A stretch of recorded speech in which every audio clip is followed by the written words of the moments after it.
Hey YouTube, Stu H back again. Today we are doing a trickle charger install in a Yaris GR. As you can see, I've already just taken the boot liner out. We have CTEK MX S 5.0. 5.0 refers, I'm assuming, to 5 amp. Maybe not. Who knows? What comes in the box? If you want a temporary hookup where you can just kind of connect it sort of to the terminals, you'll have to remove covers, of course. You can use that one. We're not doing that. You've got the permanent install one, and then the CTEK charger itself. Obviously it's got its own connector. This is the car side, dustproof cover, and obviously that's shielded so that theoretically nothing metal can contact between those 2 points. You've got the power cable, and you've got a little bag to keep the CTEK charger in. It's a pretty long cable. Hopefully, my goal is to get the CTEK charger outside of the car for charging. That's because, God forbid, this bit bursts into flames. If it's outside the car, it's far less likely to burn the car down.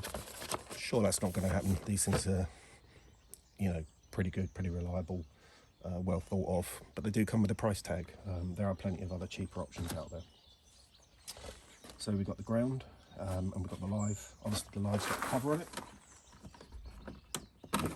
which you can remove.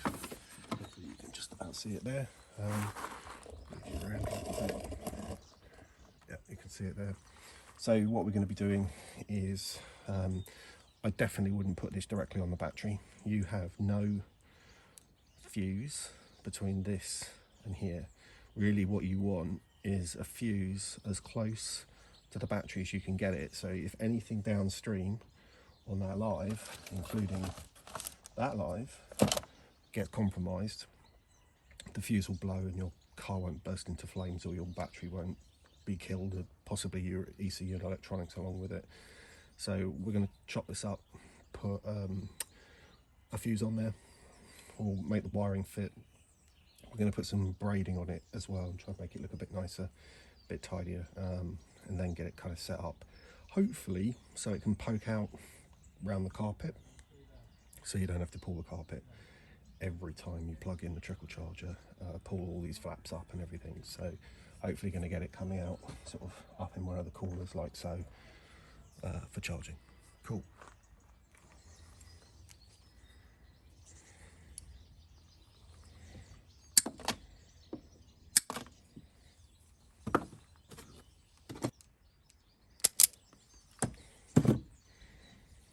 So one of the questions I get asked a lot is, how do you size cable?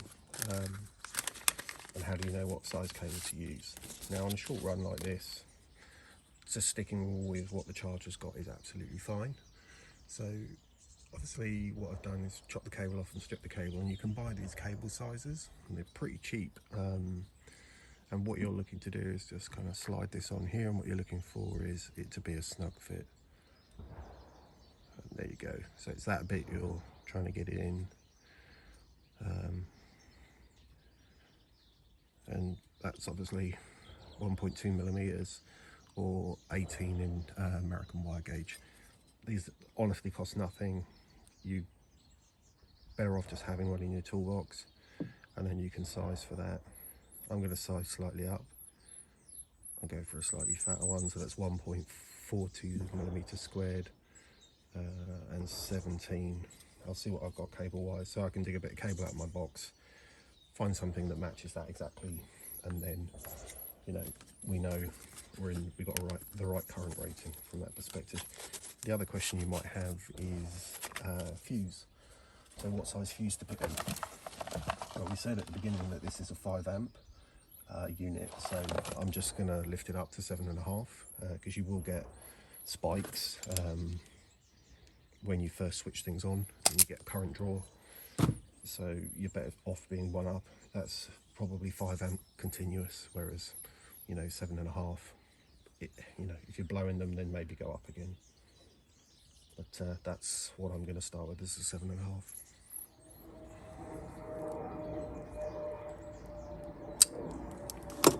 So if I'm one of these piggyback fuses, you can buy them pretty cheaply, Luckily for me, that one already has a 7.5 in it. So we are just going to tidy that up and get that crimped in.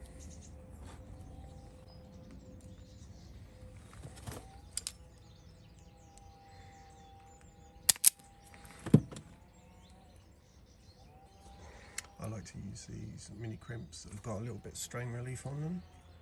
So that bit, obviously, you've got a bit that crimps the cable, and then you've got a bit that crimps the insulation, which, I don't know, they're just like...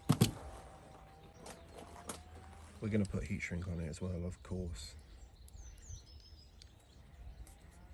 But the other thing I like about these is you don't have to do them in one hit. You can do them because you've got one side and one side for joining the two cables. You can do them in 2 hits, which means it's a bit easier in an awkward situation if you're not in a very comfortable place and you don't want to have to sit upside down and try and crimp 2 things together. You can do one side first and then attach the other side. I prefer these single style crimping tools. You can get ones that crimp the insulation and the cable at the same time, but different crimps, different thickness of cables, different thickness of insulation. The tool won't always kind of work perfectly. So if you've got a single crimp, you've got more flexibility.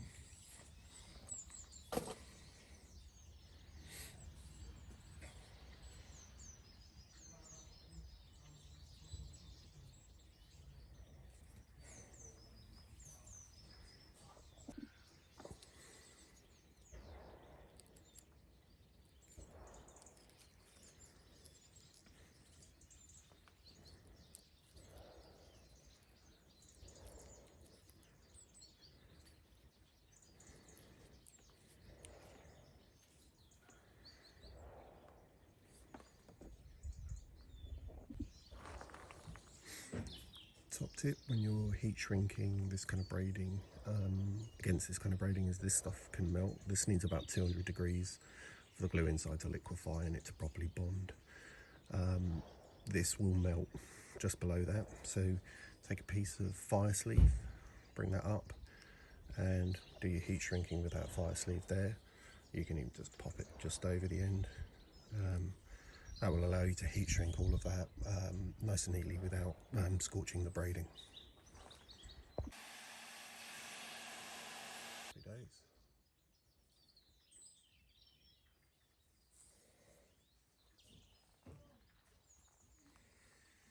Now when you're excess of this, because the piece you're going to slide onto is longer, right, I just slide it back up, balloon it, and I'll tape that there. Now I can work on it without having to fight this piece of braiding. Take the tape off and it will all slide back down the full length of it and cover both pieces. I can slide a piece of heat shrink on and tidy it up here on the end. Great. And this heat shrink's filled with glue, so when it goes on, it basically melts in place, meaning it's completely watertight, hermetically sealed effectively. And there you go. So the glue will provide mechanical grip, as well as the crimp obviously has mechanical grip as well, but it just means the whole thing's nice and tough and pretty much theoretically almost as strong as the cable that it was in, theoretically. So there we go. It's the cable now with some braiding on, so it's relatively neat. I opted for loom tape on the other end because it's easier to break a cable out. So we've got braiding on there now as well. I'll put braiding on there once I put the ring on. And this is long enough to go to the battery, so yeah, just a bit of wiring now.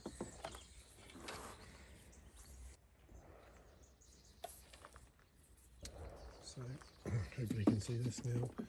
Got the original CTEK on the end, got a fuse, 7.5 amp, got a ring to go to the live, and then a slightly longer one we can route round and up onto the earth. So we've just got to get it all connected now. So hopefully you can see, ring goes on there, nice braided lines all the way around to there. It's got a joint. I chose to loom tape that because it's easy to break out a connection when you've got loom tape, and then obviously that just goes around onto that rear connector there. There's enough slack that this should lay nice and flat under the carpet, but the actual connector should stick up in that corner, so it's nice and easy to get to. And that's it, done. Just got a bit of a tidy up. So I've just plugged it in for a bit of a test, and as you can see, it's on car mode. You've got the mode button there, and it's gone straight into bulk charging.